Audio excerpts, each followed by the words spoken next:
Oke, jadi mata kuliah Bapak mengenai hukum pariwisata ya. Di sini Bapak nggak bisa masuk ke kampus ini karena banyak aktivitas juga di luar. Terlebih Bapak baru operasi kan, baru operasi jadi agak sedikit lemas, cenderung pusing ya, cenderung pusing.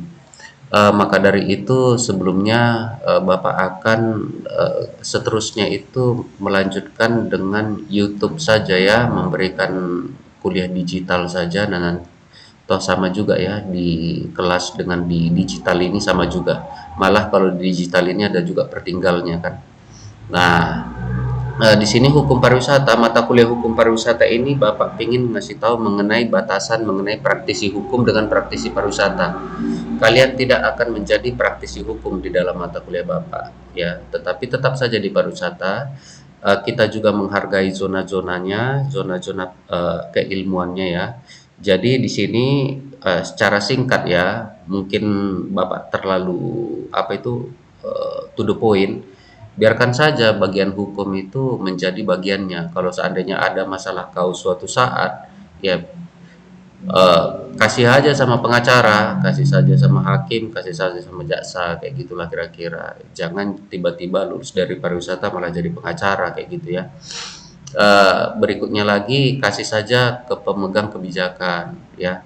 Nah, ranah kita sebagai praktisi di pariwisata di mana? Di ranah implementasi saja. Walaupun terkadang banyak praktisi pariwisata ini yang apa dia kurang paham ya, namanya juga kita di lapangan ya, udah ngurus tamu, ngurus hotel misalnya, ngurus destinasi, masa harus lagi ngurus pasal ya. Nah, di praktisi pariwisata ini kita tidak hanya mengurus pasal yang terkait dengan eksternal, tetapi kita juga ya, kita membuat SOP atau standar operasional prosedur di perusahaan kita atau di perusahaan orang ya. Berikutnya lagi ditanyakan juga mengapa terciptanya hukum ini. Hal-hal yang seperti ini dapat kalian cari ke ChatGPT. Yang sekarang Bapak ajarkan kepada kalian adalah apa yang tidak ada di ChatGPT yang bisa menjadi inspirasi kalian itu untuk apa itu membangun apa insight ya, ataupun pengalaman dipadukan di lapangan dengan di digital ataupun di media ya. Nah, ini bisa gampang sekali. Bapak taruh aja pertanyaan di Dola, hukum itu tercipta karena apa, langsung dia tahu dan lain sebagainya ya. Dan jurnal-jurnal sekarang Pak, Bapak bilang dari Dola, dari ChatGPT, mana bisa itu jadi skripsi? Tidak bisa jadi skripsi. Makanya makanya dari itu Bapak akan kasih panduan sama kalian ya. Berikutnya lagi, mata kuliah hukum pariwisata ini untuk apa sebenarnya bagi mahasiswa? Yang pertama dalam lingkup skripsi, itu kita pakai Google Scholar aja karena itu yang paling bersahabat ya. Sebenarnya bisa kita pakai jurnal internasional, tetapi yang penting kita tahu caranya. Karena banyak sekali strategi dari mahasiswa sekarang ini, dia download PDF jurnal, dia kasih ke Dola, seperti yang Bapak bilang itu, langsungnya diskripkannya. Yang menjadi repot adalah kita tidak tahu apa yang mau kita cari ataupun kita tanyakan. Nah, maka dari itu disinilah peran dosen ya, biar tahu apa yang dicari dan apa yang akan ditanyakan ke ChatGPT-nya. Terkadang bertanya ini juga memiliki seni tersendiri dan capek sekali ya, dan capek sekali. Bertanya juga terkadang capek kayak gitu. Nggak usah khawatir karena Bapak pun banyak juga pertanyaan-pertanyaan seputar akademisi nih ya, terkait karena Bapak juga orang lapangan juga ya, dan sering Bapak konsultasi juga kepada ChatGPT, eh, biar tidak melebar dia karena digital-digital seperti ChatGPT ataupun Dola ya, dia kita bicara fokus, tapi nampak itu kita di sini hanya mencari inspirasi, nggak bisa cari keputusan ya, karena kalau ditanyakan lebih dalam, ChatGPT ini nggak akan bisa dia jawab secara lapangannya. Nah, itu kita yang pegang lapangannya ya. Nah, dalam lingkup skripsi ada kita pakai Google Scholar. Ya, banyak di sini ya. Nah, pertanyaannya, walaupun sudah ada website ini, Google Cendikia ya, atau biasa disebut sebagai Google Scholar. Itu kalau kita salah naruh kata kuncinya, itu udah melenceng kemana-mana dia, ya. Dan di sini kita dapat lihat itu banyak juga inspirasi-inspirasi yang dapat kita pakai ya. Karena di dalam skripsi itu di bab 2-nya itu harus kita taruh inspirasi-inspirasi kita berdasarkan eh, keilmiahan ya. Ini tidak ilmiah ini. Ini tidak ilmiah, tetapi sebagai wujud komunikasi apa itu namanya? Diskusi, nggak ada masalah dimasukkan ke dalam ini ya. Karena kita bicara di sini, kita tahu apa yang mau kita cari di sini. Permasalahannya adalah terkadang kita juga bingung kita mau nyari apa. Ya, maka dari itu dosen memberikan apa itu namanya inspirasinya ya. Nah, untuk skripsi ini ada beberapa kata kunci ya. Misalnya kalau kalian tekan itu kebijakan pemerintah terkait dengan pariwisata ini kan banyak ya ya. Nah, kalau saran Bapak skripsi mengenai kebijakan pemerintah boleh kalau ada orang dalam ya, eee, dikesampingkan karena agak sedikit, repot. Kebijakan pemerintah itu pada umumnya itu bersifat general dia, kecuali, pemerintah desa ya. Nah, kalau kebijakan pemerintah yang mulai dari kabupaten, dia nggak bisa membuat itu aturan-aturan khusus ya. Karena dia itu memiliki banyak anak ya, berapa desa di dalam satu kabupaten, konon lagi provinsi ya, maka dari itu mereka itu semakin ke atas sebuah aturan itu semakin absurd karena memang dia harus umum, dia harus general karena kalau ditaruh spesifik sekali itu semuanya bisa ke penjara kita ya kalau di dalam tataran piramidanya ya. Nah, kalau untuk kebijakan pemerintah juga Bapak waktu di Udayana dulu ini agak sedikit dihindari karena kepala dinas kalau bukan kita punya orang dalam ya agak susah itu dan orang-orang dinas ini kan banyak yang diprediksi atau dikategorikan orang titipan ya. Pernah sekali itu dari sebuah yang keras ya Satpol PP kalau nggak salah itu. Dinas pariwisata tahun-tahun dulu lah dia biasa di Satpol PP tiba-tiba pindah ke kepala dinas pariwisata cobalah kan agak sedikit terkejut ya semuanya terkejut itu malaikat pun terkejut itu ya jadi yang seperti ini yang harus kita wawancarai. Sedangkan ada dugaan itu kan banyak juga pemerintah ini yang menduduki bagian dinas-dinas ini kan itu khususnya kepala dinas yang seharusnya itu mapan ya dari sisi ilmunya itu eh, diduga kan berbayar ya namanya diduga ya.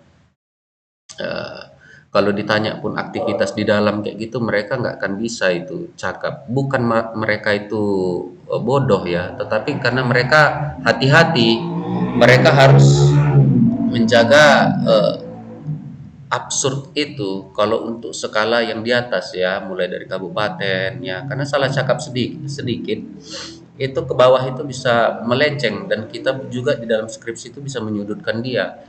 Karena kebijakan pemerintah itu ya seharusnya mewakili semuanya, tetapi kan ada juga kepentingan politik di mana banyak juga overlapping peraturan kita. Makanya daripada lama kalian nggak usah lah ambil skripsi itu. Nah, ambil aja entah kebijakan desa, kebijakan BUMDes. Nah, BUMDes lebih bagus lagi kalau seandainya mau dibuat skripsi ya. Karena terkadang repot hasil skripsinya pun jawaban dari kepala dinas ini buat dosen ini kadang garuk-garuk kepala ya apa yang dia bilang ini udah kau wawancara kepala dinas bapak kan sebagai penguji skripsi juga kok kayak gitu dibilangnya apa dasarnya nah kata dasarnya itu dia pun bapak yakin agak susah menjawabnya ya wajar juga lah ya nggak ke sana juga pikirannya kan karena mereka diduga ada juga yang bayaran-bayaran kiri kanan mereka menduduki jabatan-jabatan tertentu kan atas dasar usaha ekonomi juga ya. Jadi itu terkait dengan kata-kata hukum ya kata-kata hukum pariwisata itu sendiri ya. Berikutnya lagi aturan pariwisata ini ada ya Jadi itu dapat menjadi inspirasi-inspirasi di dalam mencari di Google Scholar ya. Ada konsep itu merupakan rules juga ya. Contoh misalnya pariwisata berkelanjutan yang Bapak bilang itu, ini kan salah satu overlapping ya. Kenapa Bapak nggak terlalu gubris sekali pariwisata berkelanjutan? Bapak yakin dosen-dosen lain itu mengajarkan konsepnya yang sama ya. Pak Johnson misalnya kayak pariwisata budaya, pariwisata berkelanjutan ini memiliki kedekatan yang agak hampir dibilang nggak ada kekhususan tersendiri. Dia hanya konsep general saja, makanya Bapak tidak terlalu fokus saja. Karena di pariwisata berkelanjutan itu udah yang penting itu implementasinya ya. Karena hampir dekat-dekat dengan konsep pariwisata lingkungan, pariwisata hijau, pariwisata apa green turis ya. Banyak kali kita overlapping ya, tumpang tindihnya parah ya bisa dibilang ya. Karena Bapak kemarin itu mengkaji kebijakan ataupun aturan-aturan pariwisata ini waktu di Universitas Udayana ya. Malah kami dulu itu waktu di Universitas Udayana itu membelah pasal karena yang ngajarkan itu langsung profesor hukum ya. Bingung lah, semuanya bingung ya. Satu kelas mahasiswa itu kami dulu kalau nggak salah 3 kelas itu satu angkatan itu bingung semuanya. Wajar juga lah bingung ya dari pariwisata lompat pula ke hukum ya. Tetapi hal-hal tersebut wajib ataupun perlu diketahui untuk pembuatan skripsi kita ya dan langkah-langkah kita ke depannya di dalam membuat SOP ya. Nah, dalam lingkup bagi mahasiswa setelah lulus wisuda yang tadi itu kan dalam lingkup skripsi ya. Ini setelah lulus wisuda itu bisa jadi konten kreator ya. Konten kreator maksud Bapak apa? Semuanya konten kreator ini pariwisata, geografi pariwisata, konten kreator, pariwisata alam, konten kreator, malah pengelola pariwisata juga konten kreator, semuanya konten kreator ya. Memang sekarang ini penyebaran informasinya kuat ya. Contoh misalnya ini kalimat terlarang supaya kalian tidak tertahan di imigrasi. Ini kan rules juga ini. Sebuah konsep. Nah, ya, konsep ya. Nah, lihat-lihat aja tujuan perjalanan, lihat-lihat aja belum tahu mau ngapain. Kalau kau ke Cina, ke Cina ini. Ke Cina tidak salah ini. Sini, kedua,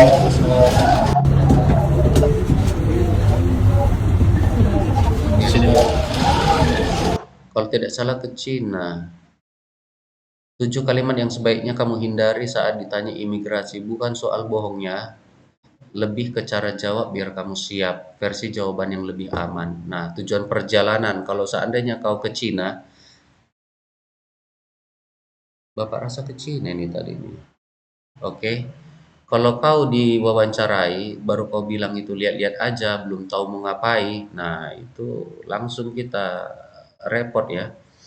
Nah, saya liburan selama ini kan rules ini, sebuah konsep juga ini. Ya, rencananya hari ke sini sebutkan aktivitas ya.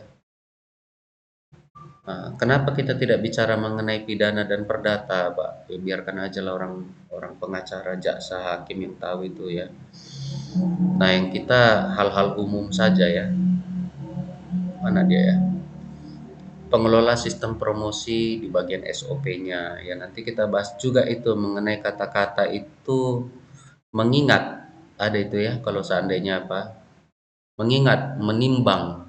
Nah, itu juga sering dilekatkan di sebuah aturan itu. Karena harus memang melihat dari berbagai macam sisi agar tidak terantuk kemana-mana aturannya ya. Pengelola destinasi wisata. Nah, kenapa berkuda Bapak taruh ini? Ya, berkuda juga ada rules-nya, ada hukumnya ya. Ada hukumnya di sini karena kita di bagian sininya praktisi pariwisatanya. Kalau tidak diletakkan SOP itu nanti bisa kita bermasalah. Contoh berkuda itu harus ada guide-nya satu misalnya kayak gitu. Kalau nggak terbang nanti wisatawan itu ke sungai ya. Kudanya yang bawa lari dia. Apapun ceritanya kita lebih lemah ya, kuda lebih kuat ya. Toilet ada kita pahami aturan itu kalau seandainya membuang apa itu softtek atau batang rokok kayak gitu-gitu bisa aturan itu tidak hanya sekedar apa ini namanya, aturan di dalam kertas ya, tetapi di dalam implementasinya bisa juga di dalam bentuk plang ya. Itu penerapan, itu udah mulai implementasi hukum itu. Ya, mutar musik misalnya seperti itu ada di beberapa daerah yang ya kalau bisa jam 10 kayak gitu udah nggak ada lagi musik dentam dentum ya, dentam dentum tua kayak gitu nggak boleh lagi ada. Seperti itu ya. Eh, Berikutnya lagi pengelola travel agent. Nah, ini eh, kalau bisa lihat SOP-nya yang apa dia penanganan-penanganan yang bersifat gampang lah. Kenapa gampang? Terkadang skripsi yang dilakukan oleh mahasiswa Bapak selaku penguji, kalau Bapak kan pingin itu gimana pun Bapak itu kerasnya, Bapak kasih nilai itu salah satu yang teratas itu, ya. Bapak usahakan itu mahasiswa lulus dan di bawah Bapak bukan penguji ya, kalau pembimbing udah pasti Bapak lulus kan ya. Kalau di tataran penguji, Bapak nggak mau memberatkan mahasiswa di dalam ujian skripsi, itu lulus-lulus lah kau udah. Ini kan terakhir. Nah, yang buat repot adalah mahasiswa itu terkadang memilih zonanya yang agak sedikit susah didapat ya. Karena terkait dengan hukum ini SOP harus kita pegang. Itu pula masalahnya terkadang ya, SOP harus kita pegang. Nah, SOP ini terkadang ya misalnya lah Hotel JW Marriott, coba kau minta SOP-nya setengah mati tuh kalau nggak ada orang dalam ya. Jadi minta SOP ini terkadang aduh setengah mati. Dan waktu ujian skripsi kan harus dikasih tunjuk itu pula yang buat agak repot ya. Terus dikasih tunjuk buktinya ya, SOP itu kebijakan pemerintah, contoh misalnya ada pemerintah membangun, prasarana, ya, prasarana di sebuah desa, prasarana wisata. Kalau kau mengkaji itu, kau mantap memang, ya, sebagai mahasiswa mantap banget lah, mantap kali katanya kayak gitu ya. Tapi, eee, harus dikasih tunjuk, apa itu namanya, proposal kerjasamanya antara pemerintah dalam pembangunan Sarpras, namanya Sarpras ya, SS. Sarpras, sarana dan prasarana. Jadi hati-hati juga itu ngambil-ngambil judul skripsinya ya atau ngambil job job desk di dalam perusahaan ketika kau itu udah lulus ya. Bagusan kita Bapak bilang ini biar lebih easy. Kita ambil yang gampang aja, yang dia sederhana tetapi masih ada gapnya kayak gitu ya. Nah, pengelola travel agent kenapa Bapak mulai masuk ke dalam sini? Travel agent juga banyak kerjasama dengan pemerintah. Ya, perhatikan jangan capek. Ya, perhatikan jangan capek. Banyak kerjasama dengan pemerintah. Bagian kerjasama itu dituangkan di dalam proposal ataupun MOU. Nah, MOU ini terkadang susah juga diminta kalau nggak orang dalam kayak gitu. Apalagi kok sok-sokan bawa nama USU, terkadang takut orang. Apalagi yang sekarang ini viral-viral kan. Apalagi yang kita minta itu di dalam pembangunan Sarpras itu adalah kerjasamanya, yang dimana di dalamnya itu ada juga laporan pertanggungjawaban. Harus kau pegang itu memang. Nah itu dia maksud Bapak yang artinya ya lulus saja lah, lulus saja wisuda kayak gitu ya. Berikutnya lagi, nah tugasnya sederhana saja. Ini kan Bapak udah bantu ini ya. Coba cari kata kunci mengenai petunjuk pariwisata. Cari kata kunci di Google Scholar yang menginspirasi kalian di dalam membuat judul skripsi, ya, screenshot seperti ini, screenshot nanti kasih ke Geo ya atau ke Komting ya, ditekankan Bapak Bapak apai ke lokasi wisata saja. Ya, Pak, apakah bisa ke tempat-tempat lain, Pak? Ke HPI, travel agent, dan lain sebagainya, no problem. Yang Bapak pingin kalian ini sekarang ini nggak usah, kalau cari yang susah, memang langsung terlihat itu, yang susah itu langsung terlihat dia, apanya, koridornya ya. Contoh misalnya Sarpras, pembangunan sarana dan prasarana di desa kayak gitu untuk pariwisata. Wah, ada kejanggalan nih, namanya juga proyek besar ya, langsung kita lihat yang ting kayak gitu ya. Nggak tahu kita ketika kita ambil itu, kita makan, salah makan ya. Itu yang membuat terkadang skripsi itu lompat-lompat waktu di ujian ya. Lompat-lompat itu maksudnya itu senok ya, susah bernapas kayak gitu. Karena kami penguji juga, waduh kok bisa kayak gini, kayak gitu ya. Eh, Kok kajiannya ini dalam kali setara S2 ya, aturannya ya diploma aja kayak gitu ya. Jadi Bapak udahlah kita bagian kacung aja. Kata kacung itu maksud Bapak itu di bagian praktisi-praktisi terapannya saja ya. Misalnya petunjuk operasional pengelolaan, petunjuk operasional penanganan tamu. Nah, itu kan enak. Jangan petunjuk operasional penanganan keluhan tamu, misalnya seperti itu. Ya agak agak diambil lah yang sedikit, yang nggak usah banyak masalah kayak gitu, biar gampang lulusnya. Nah, untuk yang semua yang Bapak bilang ini tadi jatuhnya kepada insight ya, insight ini ya. Loh kok kayak gini deh bentuknya. Oh ya. Cari kata kunci. Yang penting Bapak harus tahu bahwa kalian itu ini ya, yang Bapak pingin itu ini aja nanti screenshot atau nggak usah di screenshot lah ya. Ya ini screenshot aja lah. Screenshotnya nggak usah jauh-jauh ke bawah ya, nggak usah sampai di screenshot panjang kayak gitu, nggak usah. Kasih kayak gini aja, sampai sini aja. Ini nggak usah, ini sebelah kiri, kanan nggak usah, tengah aja. Nah ini kan nampak ini dia nanti kan. Oh, berhasil ini si kawan ini udah dapat kata kuncinya, nanti suatu saat dikasih tugas kayak gitu udah paham lah dia ya. Nah gitu aja, yang penting itu aja yang Bapak mau. Yang Bapak mau adalah, oh kalian udah tahu cara nyari inspirasi skripsi, udah, kalau udah selesai udah aman gitu ya. Yang lainnya biarkanlah berkembang ke depan hari ya.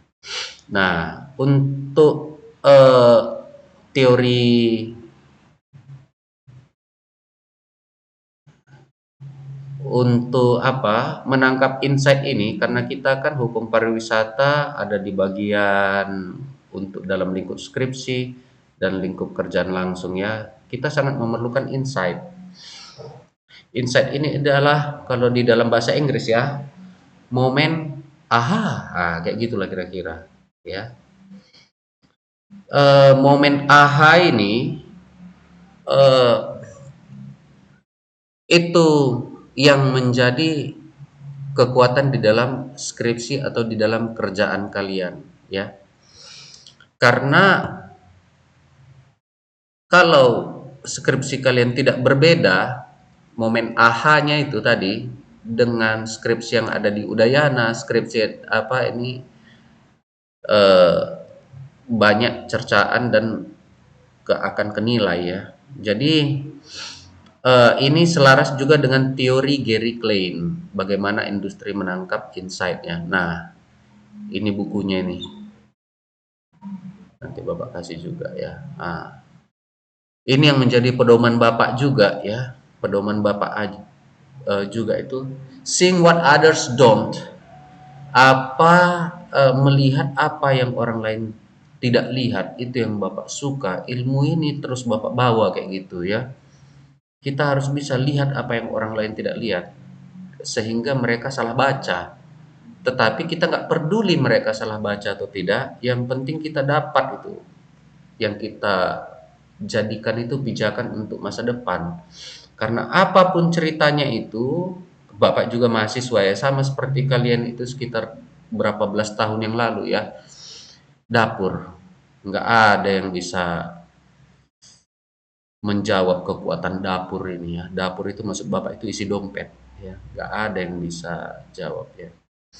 Jadi itu tidak terbantahkan ya. Kalau hubungan-hubungan komunitas ataupun hubungan-hubungan keakraban akan pecah itu nanti suatu saat ketika udah lulus.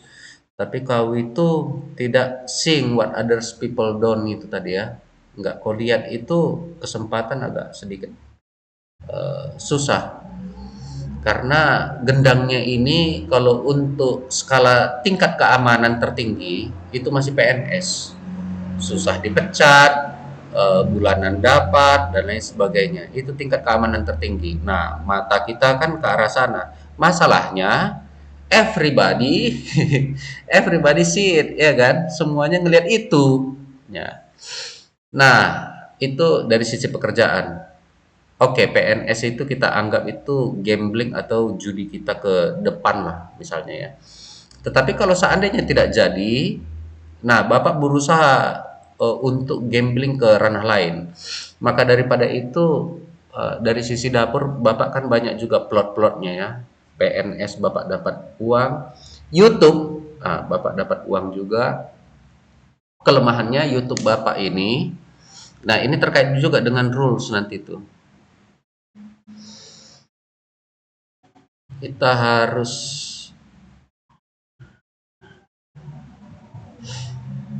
ini ya, ini banyak kali nih tentang mobil Panther ini 22.000. Memang sudah ada duitnya, sudah ada juga duitnya ini. Dan di dalam pencapaian duit ini harus ada pula memang rules-nya yang kita ikuti. Memang rules ini ya, monetisasi. Nah, di dalam pembuatan monetisasi konten kreator, hukum ya, hukum pariwisata juga ini harus ada yang kita patuhi juga.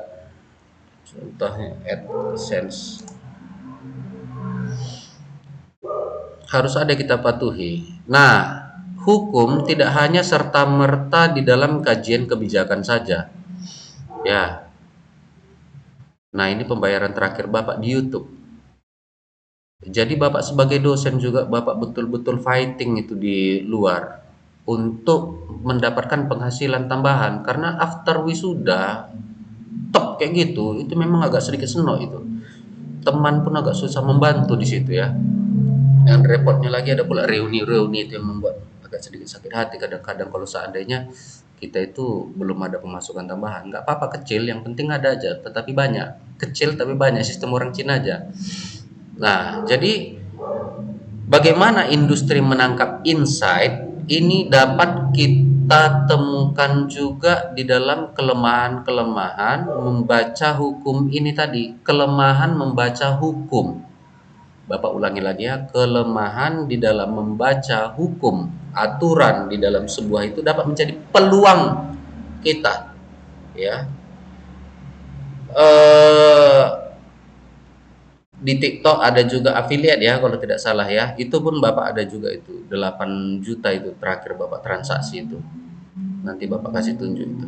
Nah, cara kita membaca kelemahan hukum ini, nah itu yang the best itu tadi ya. Tetapi terkait dengan skripsi, kau itu hanya belum Bapak lihat itu. Mungkin ini insight-nya bagus juga. Belum ada Bapak lihat mahasiswa yang sampai sekarang ini skala diploma 4 melihat yang orang lain tidak lihat tetapi diterjemahkannya ke dalam hukum pariwisata itu sendiri atau di dalam kebijakan ataupun aturannya. Biasanya mahasiswa melihat aturan desa di dalam mengelola pariwisatanya, kemudian memberikan masukan kepada desa agar perbaikan sistemnya itu lebih positif dan lebih bagus lagi. That's all. Itu everybody can see. Tetapi bagaimana kau melihat hukum, aturan, SOP, ada kelemahan, tetapi kau bisa membuatnya cerdik itu menghasilkan kau duit kayak gitu belum jarang ada di dalam skripsi mahasiswa khususnya untuk di USU ya. Mereka yang lurus-lurus saja. Dan untuk membuat skripsi lebih bagus yang lurus memang. Nah, di dalam apa? Di dalam sebuah hukum ya ataupun pencarian insight aturan ketika kita membuat skripsi nanti atau kita kerja itu ada beberapa insight. Yang pertama ini, descriptive insight. Insight ini menggambarkan data atau situasi yang dimana diamati secara mendetail tanpa memberikan interpretasi lebih lanjut. Contoh data statistik, jumlah wisatawan, dan lain sebagainya. That's all ya. Ada data ya tanpa memberikan interpretasi lebih lanjut, itu maksudnya kayak gini dia. Dia ketika kita ngeliat grafik, kita udah taunya ini naik kayak gitu. Nggak perlu banyak lagi dijelaskan. Ada kenaikan seperti ini sekarang ini naik 7%. Ngapain kau jelaskan ini naik 7%? Kan di grafik kan udah naik 7%. Ngapain lagi kau tulis? Ya, nah itulah descriptive insight, diagnostic insight. Nah, tugas kalian yang pertama itu tadi itu apa ya? Mencari screenshot lah. Kata kunci ini eh, tentang hukum pariwisata. Yang berikutnya, kalau seandainya kau mau mengambil skripsi, kau mau ambil di mana ini? Kau mau ambil cita-citamu kemana? Itu juga nanti ditulis ya. Nah, di dalam pengkajian sebelum kalian ke lapangan, walaupun masih jauh ya. Nah, ini sangat penting ini.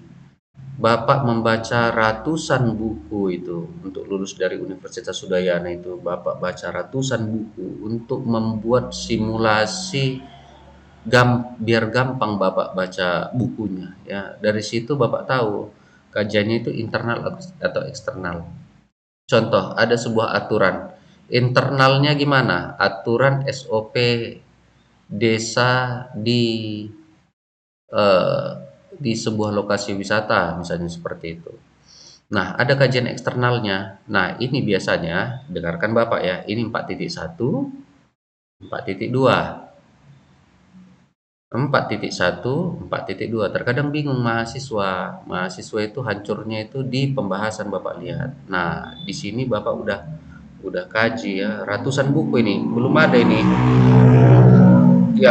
yang betul-betul memahami gimana supaya gampang itu menulis skripsi ya. Ratusan buku itu Bapak baca baru dapat ini. Ini nggak ada di buku manapun ini untuk ngasih tahu bahwa ketika kau ke lapangan apa yang kau teliti. Ketika kau ke lapangan, yang kau teliti adalah tentang internalnya mereka dan bagaimana eksternalnya mereka. Bagaimana aktifnya mereka, bagaimana ketika pasif, vertikal, horizontal, bibit, bebet, bobot, primer, sekunder, tersier, supply, demand, umum, khusus. Ini banyak sekali di dalam buku, tetapi nggak pernah jarang dibahas secara lingkup spesifik seperti ini, bahwa kalau seandainya kita itu suatu saat kerja dan memiliki cara pandang yang orang lain tidak lihat tersebut, ada rumus. Rumusnya itu tadi ini ya. Rumusnya ini dasarnya itu ya. Nah, kalau seandainya kita kaji rumus ini, masukkan kemanapun, baik kau sektor tambang, nuklir, mau kau kemanapun, jurusan yang manapun, ininya rumusnya ya. Jadi itu tadi sekian dari Bapak. Jadi tugas ada dua ya, yang kumpulkan aja ke Geo.